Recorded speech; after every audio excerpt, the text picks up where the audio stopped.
নমস্কাৰ বন্ধু বান্ধৱীসকল তোমালোক সকলোকে ইউটিউব চেনেল স্বাগতম জনাইছো আজি আমি পঢ়িম আসাম স্পোৰ্টছ জিকে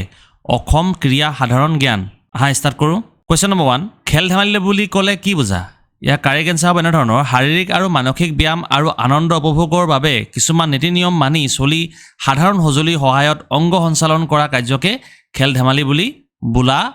হয় আহা next question number 2 Assam hockey association কিমান চনত সংগঠিত হৈছিল মনত ৰাখিবা 1955 চনত এটো এক্সামত প্ৰায় আহে গভৰ্ণমেণ্ট জবৰ নেক্সট কোৱেশ্চন নম্বৰ 3 বৰ্ডলৈ ট্ৰফি প্ৰতিযোগিতাৰ প্ৰথম সংস্কৰণৰ কেইটা দলে অংশগ্ৰহণ কৰিছিল মনত ৰাখিবা 16টা কিমান দল আছিল বুলি ক'ব লাগিব তেতিয়াহ'লে আমাৰ 16টা যদি MCQ বেচিছত আহে আহিব সেই 16টা থাকিব হেতু আমি কাৰেক্ট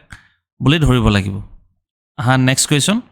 নম্বৰ 4 অসমত কোট বৰখি বোৱাৰ এখন বাৰ্ষিক প্ৰতিযোগিতা অনুষ্ঠিত হয় এটো মনত ৰাখিবা এক্সামত প্ৰায় আহি থকা দেখা যায় জিয়া ভৰলিত মনত ৰাখিবা কোট ৰাখে তেতিয়াহ'লে আমাৰ কোট আছিল জিয়া ভৰলি কোৱেশ্চন নম্বৰ 5 প্ৰথম অসমীয়া ফিফা ৰেফাৰী কোন আছিল মনত ৰাখিবা কোন আছিল বাবুল বাৰ্মিজ মনত ৰাখিবা কোন আছিল বুলি ক'লে আমি ক'ব লাগিব বাবুল বাৰ্মিজ মনত যদি ভিডিও চাই ভাল পাইছা তেনে লাইক সাবস্ক্ৰাইব আৰু চেনেলটো ফলো কৰিব নাপাহৰিবা বন্ধু বান্ধৱীসকলৰ মাজত ভিডিওটো শ্বেয়াৰ কৰি দিবা আহা নেক্সট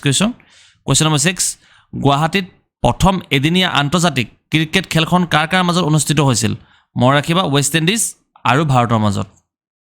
এটো আহে কোৱেশ্চন নম্বৰ 7 লোকপ্ৰিয় বৰ্ডলৈ ট্ৰফি ফুটবল প্ৰতিযোগিতা অসমৰ কোট কেতিয়া আৰম্ভ হৈছিল এটো আৰম্ভ হৈছিল 1952 চনত আহা নেক্সট কোৱেশ্চন নম্বৰ 8 কোন তাৰিখে অসমত ক্ৰীড়া দিৱস উদযাপন কৰা হয় 17 অক্টোবৰ আমি কিমান অক্টোবৰ বুলি ক'ব লাগিব 17 অক্টোবৰ ক্ৰীড়া দিৱস স্পোৰ্টছ ডে মনত ৰাখিবা এটো প্ৰায় আহিব পাৰে নেক্সট কোৱেশ্চন নম্বৰ 9 দুগৰ চিল্ড ফুটবল প্ৰতিযোগিতা কিমান চনত আৰম্ভ কৰা হৈছিল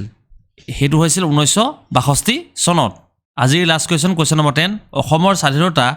কাপ ফুটবল প্ৰতিযোগিতা কিমান চনত আৰম্ভ হৈছিল 1947 চনত মানে ভাৰত স্বাধীন হোৱা কালৰ পৰাই আছে যদি ভিডিও চাই ভাল পাইছে তেনে লাইক সাবস্ক্ৰাইব আৰু চেনেলটো ফলো কৰিব নাপাহৰিবা বন্ধু বান্ধৱীসকলৰ মাজত ভিডিওটো শ্বেয়াৰ কৰি দিবা ভিডিওটো চোৱাৰ বাবে ধন্যবাদ